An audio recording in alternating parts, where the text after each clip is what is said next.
আমাদের জীবনে গুরুজনেরা, জ্ঞানী মানুষজন সবসময় একটা কথা বলেন, ধৈর্য ধরো। শুধুমাত্র দুটো শব্দ, কিন্তু কতটা বিশাল সেটা বোঝার চেষ্টা করুন। ছোট একটা অস্ত্র হাতে নিন এবং একটা বিশাল পর্বতে নিরন্তর প্রহার করতে থাকুন। ধৈর্য ধরে সেই কাজ করতে থাকুন। এমন একদিন আসবে, এই বিশাল পর্বতে আপনি একটা পথ তৈরি করবেন। কোনো ধনুর্ধর যখন নিজের বিদ্যা অর্জন করেন, তখন তাকেও ধৈর্য ধরতে হয়, তার নিজেকে সময় দিতে হয়, তবেই সে ধনুর্বিদ্যা শিখতে পারে। সেইভাবে আমাদের জীবনেও ধৈর্য ধরার খুব প্রয়োজন। পরিবারে ধৈর্য রাখতে পারলে তাহলে আস্তে আস্তে দেখবেন প্রেম বৃদ্ধি পাচ্ছে।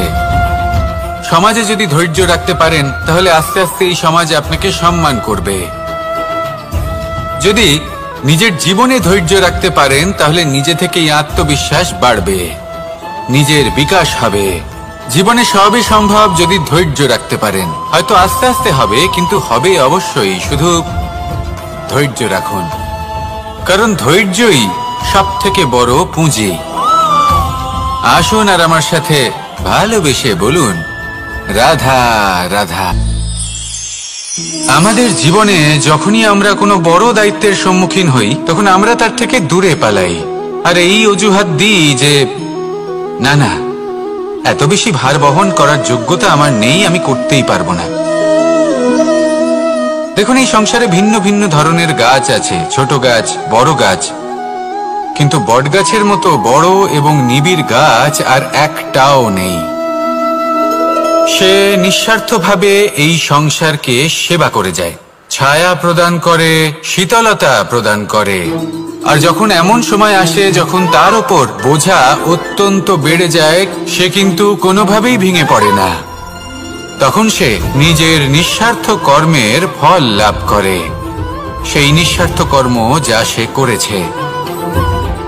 তার দেহ থেকে ছোট ছোট ঝুড়ি বার হয় এবং তা কাণ্ডের আকার ধারণ করে। সেই কাণ্ড মাটির কাছে পৌঁছয় এবং তারপর তা বটগাছের সহায়ক হয়ে ওঠে। সে ভেঙে পড়ে যায় না। এইভাবে আপনিও জীবনে নিঃস্বার্থভাবে সবার সেবা করুন, ভালোবাসুন, সবাইকে সাহায্য করুন। যেদিন আপনার ওপর বোঝা অত্যন্ত বেড়ে যাবে, সেদিন এই সব মানুষ আপনাকে সাহায্য করার জন্য আসবেন, আপনার শক্তি হয়ে উঠবেন, আর আপনি বটগাছের মতোই মহান এবং বিশাল হয়ে উঠবেন। আসুন আর আমার সাথে ভালোবেসে বলুন, রাধা রাধা। একটা শব্দ আছে, পরিস্থিতি। অনেক মানুষের মুখে আমরা এই শব্দ শুনি।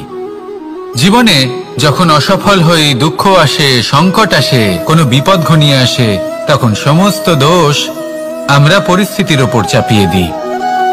আর দেখতে গেলে কোথাও না কোথাও ঠিকই করি।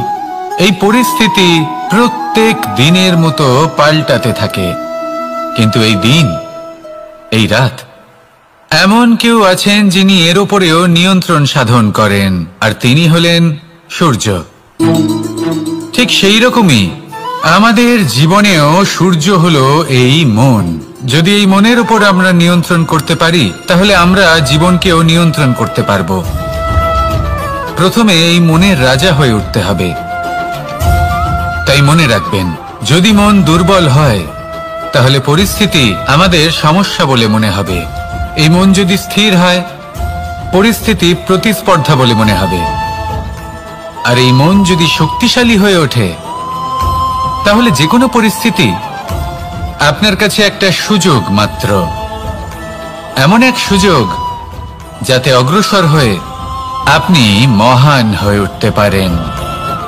এই মনের শক্তির বৃদ্ধি ঘটান, মহান হয়ে উঠুন, আর আমার সাথে ভালোবেসে বলুন, রাধা রাধা।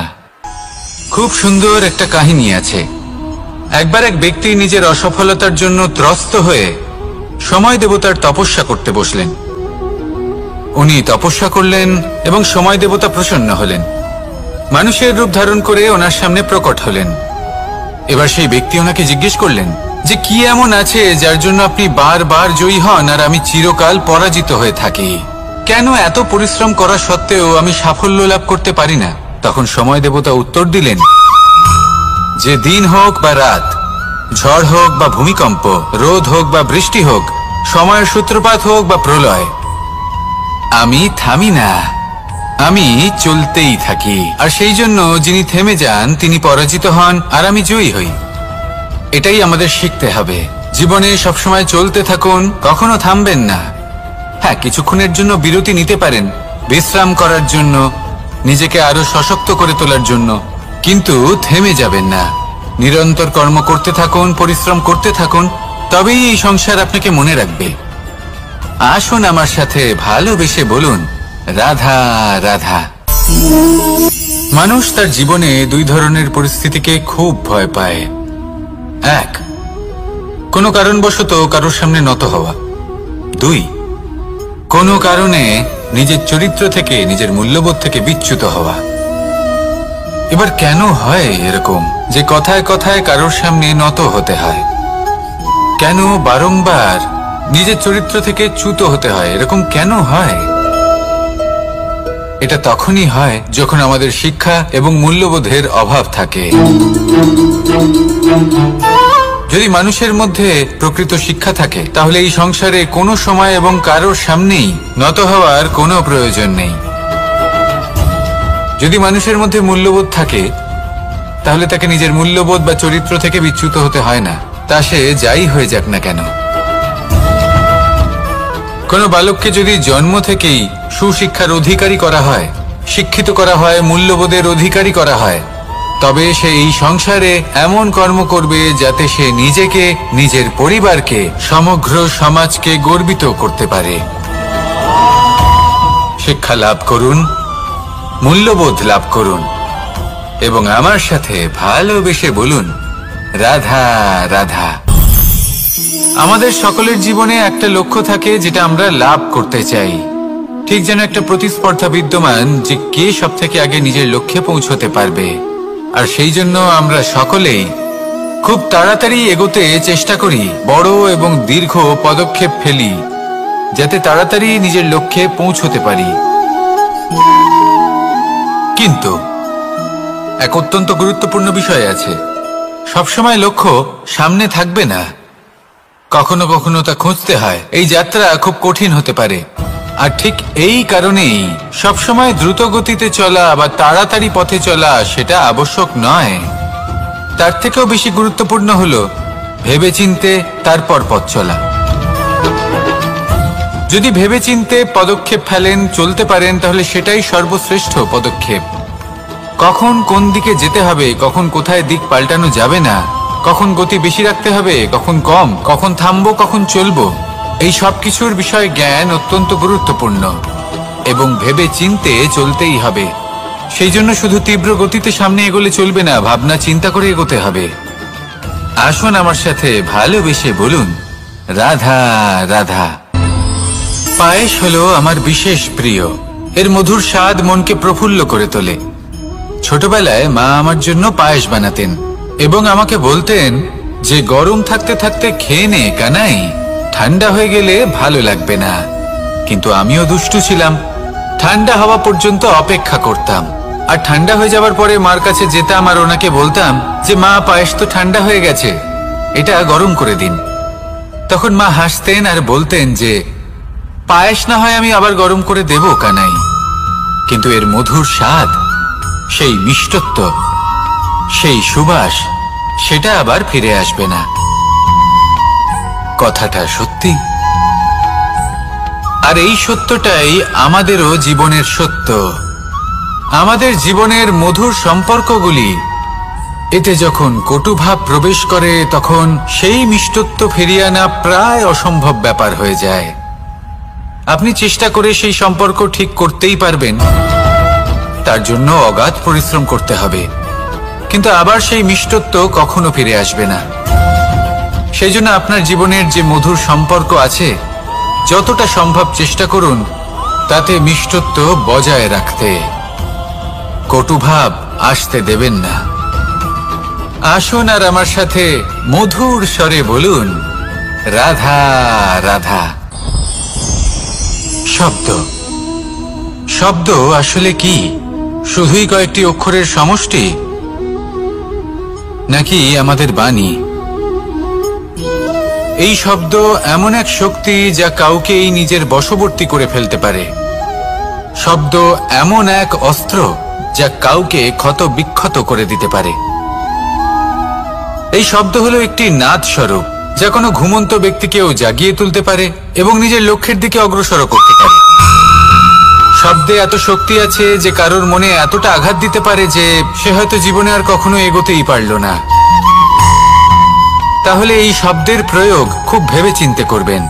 এবং এই শব্দের মতোই হলো নীরবতা। অনেক সময় এই নীরবতা আমাদের সহায়ক হয়ে ওঠে। অনেক সময় এটা আমাদের অনুশোচনাকে অনেক বেশি বাড়িয়ে তুলতে পারে।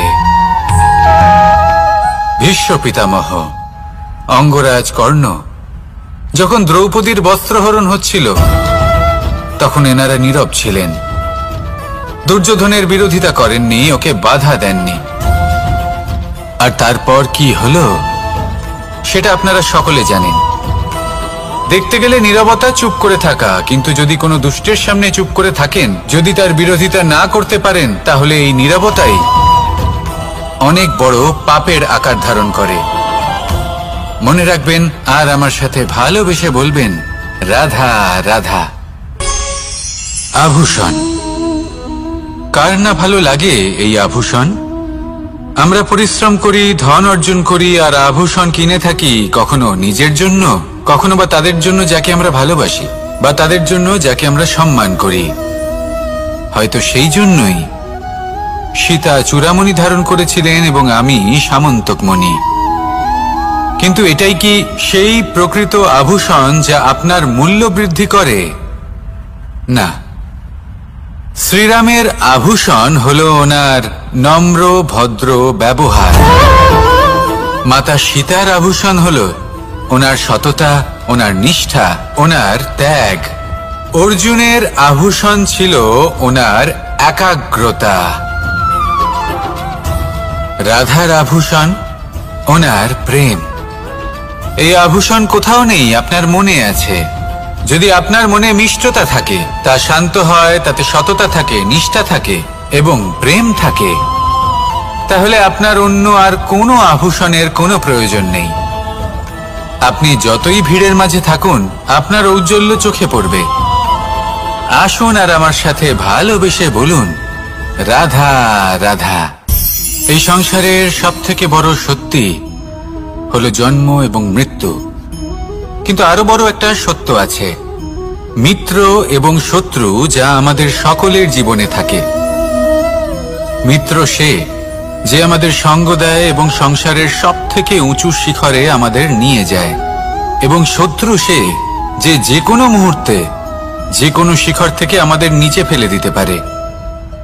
এবার বিচিত্র ব্যাপার হলো এটাই যে আমরা নিজেরাই এদের সাথে নিয়ে চলি, নিজেরাই এদের পালন করি। তা কি করে? প্রথমে বুঝুন এই মিত্র এবং শত্রু কারা। আপনার নিজের মন, আর কেউ নয়। এই মনই হলো মিত্র যখন তাতে ভারসাম্য বজায় থাকে, তা নিয়ন্ত্রিত থাকে, তা পবিত্র হয়। কিন্তু যদি এই মন অনিয়ন্ত্রিত হয়ে পড়ে, যদি আপনাকে সে নিয়ন্ত্রণ করতে শুরু করে, তখন সেই আপনার সবথেকে বড় শত্রু হয়।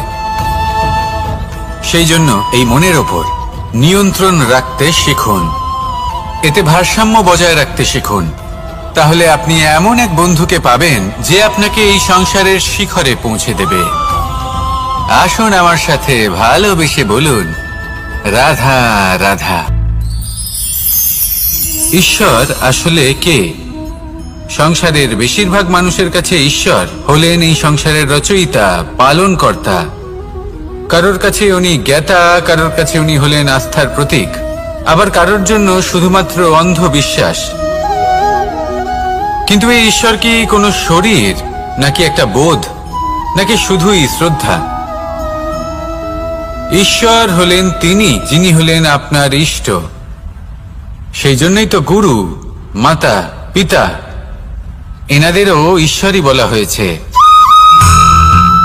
যাদেরকে আমরা ঈশ্বর বলে মনে করি, যারা আমাদের ইষ্ট, তারা আমাদের একটি পথ দেখান, একটি দিকে চালিত করেন। সেই পথে চলে আপনি শুভ কর্ম করতে পারেন, আর যখন কোনো ব্যক্তি তার ঈশ্বরের আদেশ পালন করেন তখন সে নিজে থেকেই শুভ পথে অগ্রসর হয়ে যান।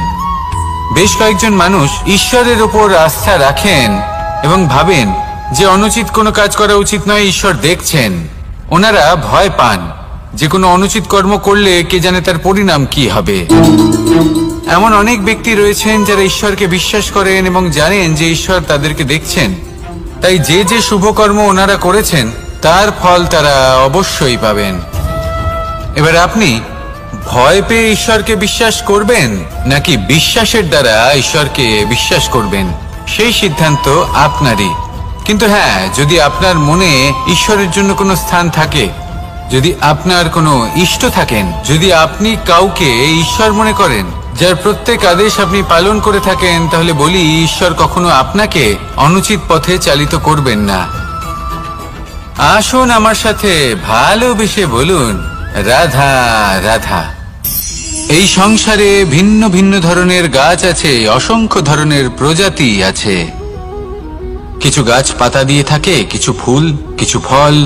কেউ ছায়া প্রদান করে, কেউ শীতলতা প্রদান করে, কেউ নিজেকে খুব কষ্ট দিয়ে এই সংসারের বিকাশে সহায়ক হয়ে ওঠে।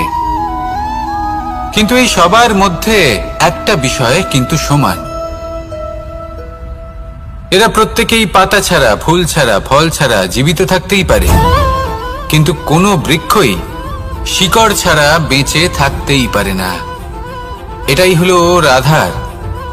ঠিক সেইভাবেই আমাদের জীবনে শক্তি হোক, ধন হোক বা সাফল্য হোক, আমাদের বা আমাদের পরিবারের প্রসন্নতাই হোক, এই সব কিছুর আধার হলো, সবকিছুর মূল হলো পরিশ্রম। তাই জীবনে চিরকাল পরিশ্রম করতে থাকুন। যদি আপনি জীবনে মহান হবার পথে অগ্রসর হতে চান, তাহলে পরিশ্রম করুন। এই পরিশ্রম দ্বারাই নিজের পরিবারকে প্রসন্ন করুন, নিজের বন্ধুদের প্রসন্ন করুন, এই সমাজকে গর্বিত করুন। আসুন আমার সাথে ভালোবেসে বলুন, রাধা রাধা। কখনো কোনো বাগানের কোনো বৃক্ষকে দেখেছেন যেখানে সুগন্ধি ফুল থাকে, রসালো ফল থাকে? তখন মন প্রফুল্ল হয়ে ওঠে, মন থেকে সেই বৃক্ষের প্রতি ভালোবাসা জন্মায়। কিন্তু যিনি বাগানের মালিক, শুধুমাত্র তিনিই জানেন যে কিভাবে এই বৃক্ষকে আগলে রাখতে হয়, কিভাবে তার পরিচর্যা করলে এতে সুন্দর সুগন্ধি ফুল হবে, রসালো ফল হবে। কখনো কখনো প্রয়োজনের থেকে বেশি রোদ পেলে এই বৃক্ষগুলি শুকিয়ে যায়, প্রয়োজনের থেকে কম রোদ পেলেও এই বৃক্ষ কিন্তু শুকিয়ে যায়। প্রয়োজনের থেকে কম জল যদি পায়, এই বৃক্ষ শুকিয়ে যেতে পারে। প্রয়োজনের থেকে অতিরিক্ত জল যদি পায়, তখনও এই বৃক্ষের শিকড়গুলি নষ্ট হয়ে যেতে পারে। এবার এটাই কিন্তু আমাদের সংসারের সাথেও হয়। আমাদের সংসারের সকল প্রতিভাশালী ব্যক্তি, যেমন লেখক, বিচারক, প্রবক্তা, যোদ্ধা, এদের সবার ক্ষেত্রে এই কথাটাই প্রযোজ্য। যদি বেশি প্রশংসা করা হয়, তাহলেও এরা হারিয়ে যাবেন। প্রয়োজনের থেকে বেশি যদি নিন্দা করা হয়, তখনও তারা নত হয়ে পড়বেন। তাহলে আপনি এদের রক্ষা করুন এবং নিজেদেরও। মনে রাখবেন একটা কথা, জেনে রাখুন কখন কোন নিন্দায় আপনি লজ্জিত হবেন না, আর কখন কোন প্রশংসার দ্বারা নিজের মধ্যে অহংবোধ জাগ্রত করবেন না। এই মন সুপ্রসন্ন হয়ে বলবে, রাধা রাধা। সময় কত বিচিত্র হয়। সময় আমাদের পক্ষে থাকলে আমরা নিজেদের রাজা মনে করে নিই, আর সেই সময় যদি বিপক্ষে চলে যায়, তাহলে নিঃস্ব হতে সময় লাগে না। তাই মানুষের একটা অভ্যেস আছে, খারাপ সময়ের জন্য কিছু সঞ্চয় করা। আত্মীয়, বন্ধু খারাপ সময় পাশ থেকে সরে যায়। যশ, মান প্রতিকূল সময় চিরস্থায়ী হয় না। তাই মানুষ মনে করে অর্থ সঞ্চয় করাই শ্রেয়। অর্থের কোনো হৃদয় নেই যা সময়ের সাথে পরিবর্তিত হবে। সংসার বলে সর্বদা অর্থ সঞ্চয় করতে থাকুন। খারাপ সময়ে অবশ্যই কাজে লাগবে, কিন্তু আমি বলবো শুভ কর্ম করতে থাকুন, আনন্দে থাকুন, নিজের ওপর আর ঈশ্বরের ওপরে বিশ্বাস রাখুন। খারাপ সময় কখনো আসবেই না। রাধা রাধা। মানুষ নিজের পরিবারের জন্য কত কিছুই না করে, দিন রাত পরিশ্রম করতে থাকে যাতে তার পরিবারের প্রয়োজন পূরণের জন্য অর্থ রোজগার করতে পারে। কিন্তু শুধু অর্থ রোজগার করাটাই কি যথেষ্ট? আপনি বলবেন হ্যাঁ, নিশ্চয়ই। অর্থ দিয়ে সবকিছু পাওয়া যায়, বিদ্যা পাওয়া যায়, বাড়ি পাওয়া যায়, ওষুধ পাওয়া যায়, আর কত কিছুই না পাওয়া যায়। এইসব একটা পর্যায় পর্যন্ত সঠিক, কিন্তু একটু মন দিয়ে ভেবে দেখুন, যখন কোনো শিশু অসুস্থ হয়ে পড়ে তখন সে ওই তিক্ত ওষুধ কেন খেয়ে নেয়? এই জন্য কারণ ওর পিতা সেই ওষুধ অর্থ দিয়ে কিনেছে? না, বরং এই জন্য কারণ তার পিতা যে তার সামনে দাঁড়িয়ে, তার ওপরে তার বিশ্বাস আছে। বিশ্বাস আছে যে উনি তার কিচ্ছু হতে দেবেন না। এই বিশ্বাস, এই সংস্কার, এই শিক্ষা কখনো অর্থ দিয়ে পাওয়া যায় না। এটা পাওয়া যায় সেই সময় থেকে যা মাতা পিতা তাদের সন্তানের সাথে কাটিয়েছেন। তাই জীবনে অর্থ অবশ্যই উপার্জন করুন, কিন্তু নিজের পরিবারকেও সময় দিন, আনন্দ পাবে। রাধা রাধা। প্রকৃতি মানুষকে এক বিশেষ শক্তি দিয়েছে, অন্য জীবের থেকে বেশি শক্তি দিয়েছে, স্মরণ শক্তি। এই শক্তি মানুষকে অন্য জীবের থেকে ভিন্ন করে, ইতিহাস রচনা করার প্রেরণা দেয়, জ্ঞানকে বংশানুক্রমে এগিয়েও নিয়ে যায়। আর যারা ভুলে যান, অধিকাংশ সময় তারা উপহাস আর দয়ার পাত্র হয়ে যান। কিন্তু এটাই কি প্রকৃত রূপে সত্য? না। এই স্মরণ শক্তি মানুষের বিকাশের সব থেকে বড় বাধা হয়ে দাঁড়ায়, তার মনকে দূষিত করে দেয়। খারাপ অভিজ্ঞতা, কারোর করা বিশ্বাসঘাতকতা, কারোর কটাক্ষ বেশিরভাগ মানুষই ভুলতে পারেন না, আর তারপর প্রতিশোধ নিতে উদ্যত হন। প্রথমে সময় নষ্ট করেন প্রতিশোধের প্রস্তুতিতে, আর তারপর সময় নষ্ট করেন প্রতিশোধ নেওয়ার সুযোগ খুঁজতে। যদি সন্তুষ্টি পেতে চান, যদি জীবনে আনন্দ পেতে চান, তাহলে স্মরণ শক্তির সদ্ব্যবহার করুন। নিজের স্মরণ শক্তিকে চালনা করুন শুধুমাত্র ভালো কথা আর ভালো স্মৃতির দিকে। জীবনে আনন্দ পাবেন। রাধা রাধা। জীবন কি? এই জীবন আমরা জন্ম নিই, বড় হয়ে উঠি, আমাদের মা বাবা আমাদের পালন করেন, তারপর তাদের অর্থ দিয়ে আমাদের বাল্যকাল কাটে, আমরা আরো বড় হই, বিবাহ বন্ধনে আবদ্ধ হই, আমাদেরও সন্তান হয়, আমরা তাদের পালন করি, তারপর আমরা বৃদ্ধ হই, আর একদিন এই সংসার ছেড়ে আমরা সকলে চলে যাই। এটাই কি জীবন? আপনার মনে এই প্রশ্ন হয়তো অনেকবার জেগেছে, তাই না? এবার একটু জলের যাত্রাপথ লক্ষ্য করুন। সাগর থেকে বাষ্প হয়ে ওঠে এই জল, মেঘ হয়ে ঝরে পড়ে সে, তারপর নদী হয়ে আবার সাগরে মিলিয়ে যায়। কিন্তু কখনো এই প্রশ্ন করে না যে তার জীবন কি, তার উদ্দেশ্য কি। প্রতিটা মুহূর্ত বাঁচে সে, আর অন্যদের যতখানি সম্ভব সাহায্য করে। যখন সাগরে থাকে তখন অসংখ্য জীবকে জীবন দান করে। যখন সাগর থেকে বাষ্প হয়ে মেঘ হয়ে যায় তখন চাষিদের মনে এই আশা জাগায় যে ফসল আবার ফলবে। যখন বর্ষা হয়ে ঝরে পড়ে তখন এই শুকনো তৃষ্ণার্ত ধরিত্রীর তৃষ্ণা মেটায়। আর যখন নদীতে থাকে তখন তার পাড়ে নানান গাছপালার জন্ম দেয়। কিন্তু ভাবুন, জল কি কখনো এটা ভাবে যে তার জীবন কি বা তার জীবনের উদ্দেশ্যটাই বা কি? না, সে শুধু নিজের ধর্ম পালন করে যায় আর যতটা সম্ভব সবাইকে আনন্দ প্রদান করতে থাকে। সেই জন্যই জীবনে কখনো এই প্রশ্ন করবেন না যে এই জীবন কি, এই জীবনের উদ্দেশ্য কি। শুধু এই জীবন বাঁচুন আর যতটা সম্ভব সবাইকে আনন্দ প্রদান করুন। মন প্রসন্ন হয়ে বলবে রাধা রাধা। কখনো বৃষ্টির জন্য হওয়া কাদার মধ্যে দিয়ে আপনি নিজের বাড়ি ফিরেছেন? পাদুকা পরার জন্য আপনি ওই কাদা থেকে অবশ্যই বেঁচে যান, কিন্তু সেই পাদুকা থেকে আগত নোংরা কাদার ছিটে আপনার বস্ত্রকে ময়লা করেই দেয়। কিন্তু তাও সেই ছিটের জন্য আপনার বস্ত্র ময়লা হয়ে যাবে, সেই জন্য আপনি পাদুকা পরা ছেড়ে দেন না।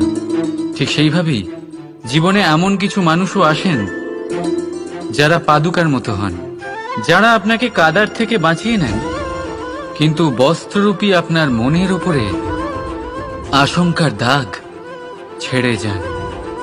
এইসব মানুষের জন্য নিজের মন ছোট করার কোনো প্রয়োজন নেই। প্রয়োজন আছে শুধু এটা ভাবার যে আপনি নিজের পা কাদার থেকে বাঁচাবেন নাকি আপনার বস্ত্র। জীবনে গম্ভীর হওয়া ভালো কথা, কিন্তু সমস্ত বিষয় যদি গম্ভীরভাবে ভাবতে থাকেন তাহলে জীবনের আনন্দটাই শেষ হয়ে যাবে। এই সংসার অস্থায়ী, এখানে এমন কিছুই নেই যা চিরকাল জীবিত থাকবে। তাই যতক্ষণ এই জীবন আছে সন্তুষ্টি আর আনন্দ নিয়ে বাঁচুন। নিজের ওপর আগত কাদার ছিটের দিকে মন দেবেন না, শুধু আনন্দ বিতরণ করুন। মন প্রসন্ন হয়ে বলবে রাধা রাধা।